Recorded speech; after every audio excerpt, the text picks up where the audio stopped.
आज क्या कुछ और अपडेट है इस मामले को लेकर, क्या कुछ जानकारी है आपके पास विस्तार से? आप जिस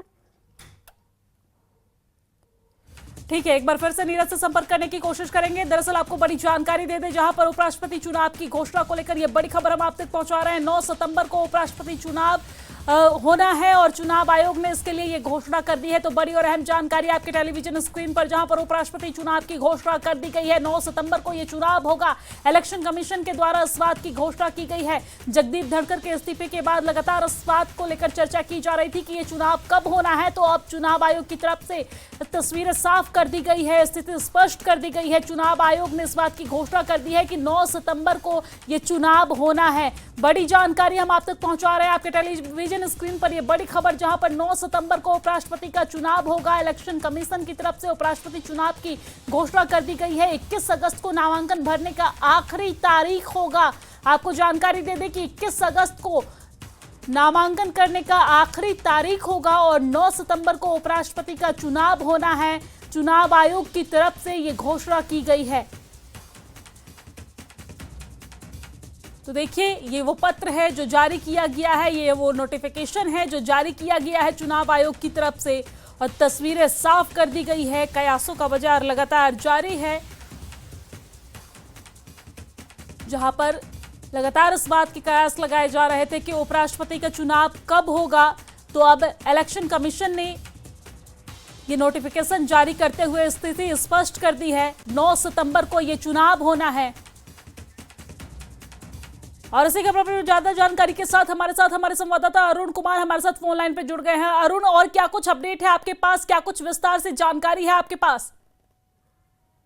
की घोषणा हो गई है और आज ही मल्लिकार्जुन खड़गे जो नेता विपक्ष है, उन्होंने एक चिट्ठी लिखी है जिसमें उन्होंने कहा है कि पूरे सदन पर, जब से उपराष्ट्रपति ने इस्तीफा दिया है, पूरे सदन पर सीआईएसएफ का कब्जा हो गया। तो एक उपराष्ट्रपति की सख्त जरूरत विपक्ष भी बता रहा है ताकि सदन की व्यवस्था बनी रहे और सदन का कामकाज सुचारू रूप से चल सके। तो विपक्ष की तरफ से भी साफ कर दिया गया है कि वो कैंडिडेट देंगे और इंडिया गठबंधन के बीच एक बातचीत होगी, बैठक होगी, सलाह मशविरा होगा और उसके बाद एक कंसेंसस कैंडिडेट बनाने की कोशिश है। हालांकि विपक्ष ये कह रहा है कि अगर कोई ऐसी शख्सियत उपराष्ट्रपति के लिए बीजेपी और मोदी सरकार सामने लाए जिस पर विवाद न हो और जो सबको स्वीकार हो, तो ज्यादा अच्छा है लोकतंत्र के लिए।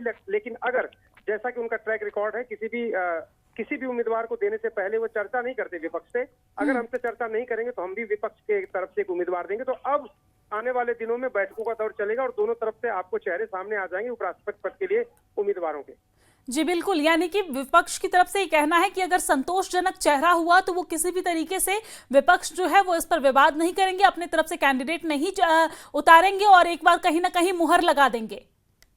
देखिए, विपक्ष ये कह रहा है कि लोकतंत्र में अगर राष्ट्रपति का चुनाव, उपराष्ट्रपति का चुनाव, लोकसभा अध्यक्ष का चुनाव कंसेंसस से हो जाए, सर्वानुमति से हो जाए, तो इससे अच्छी बात कोई नहीं हो सकती। लेकिन उसके लिए कैंडिडेट कौन होता है, ये बीजेपी और मोदी सरकार को तय करना होगा। पहले वो बताएं, उस नाम पर अगर हमें सहमति होगी, अगर वो लोकतांत्रिक मूल्यों, संवैधानिक मूल्यों की रक्षा करने में सक्षम होंगे हमारे मुताबिक, तब हम उनको जरूर सपोर्ट कर देंगे। लेकिन अगर इस तरह की बात नहीं हुई और जैसा कि ट्रैक रिकॉर्ड है कि सरकार कभी बताती नहीं कि वो किसको नॉमिनेट करने जा रहे हैं, तो मुश्किल होगी और हम अपना उम्मीदवार जरूर उतारेंगे। जी बिल्कुल, और क्या कुछ अपडेट है इस मामले को लेकर? 9 सितंबर को चुनाव होना है, नॉमिनेशन की जो तारीख है वो 21 अगस्त रखी गई है। और कुछ अपडेट आपके पास?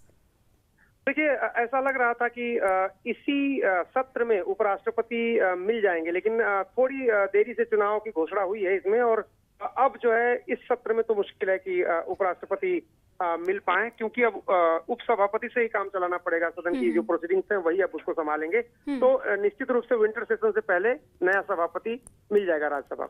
जी ठीक है, बहुत शुक्रिया तमाम जानकारी साझा करने के लिए, हमारे साथ जुड़ने के लिए। तो ये बड़ी जानकारी हम आप तक पहुंचा रहे हैं ग्राफिक्स के माध्यम से, जहां पर उपराष्ट्रपति चुनाव पर इस वक्त की बड़ी खबर। आपको बता दें कि 9 सितंबर को उपराष्ट्रपति का चुनाव होगा और इसकी जो घोषणा है वो चुनाव आयोग की तरफ से की गई है, इलेक्शन कमीशन की तरफ से की गई है। 21 अगस्त को नामांकन भरने की आखिरी तारीख होगी।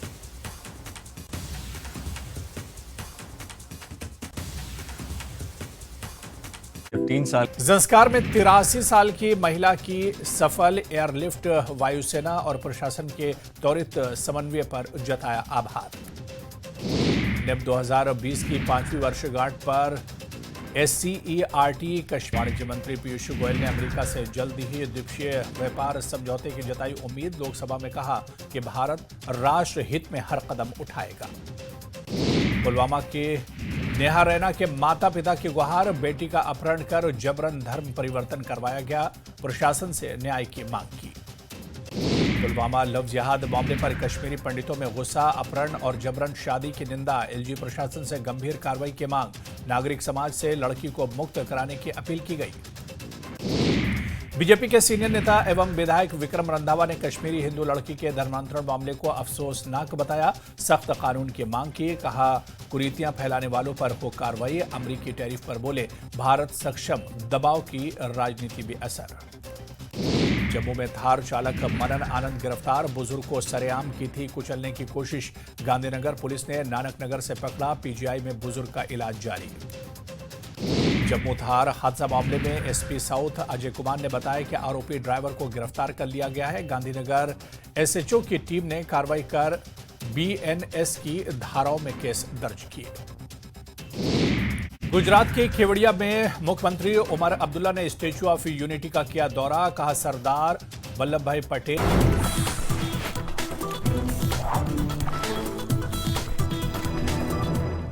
Headlines presented by पतंजलि गाय का घी, मां का भरोसा, प्यार से परोसा।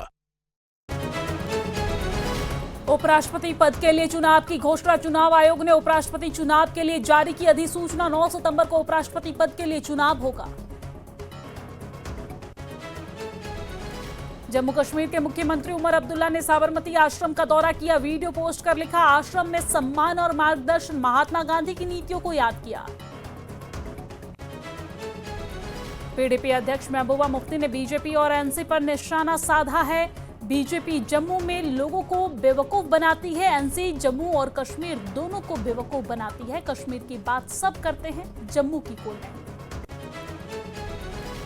जम्मू कश्मीर के रियासी में भूस्खलन, पहाड़ से पत्थरों की बरसात, धमराड़ी से बुद्धन जाने वाली रोड बंद है, सड़क खुलवाने के लिए काम में जुटा हुआ है प्रशासन।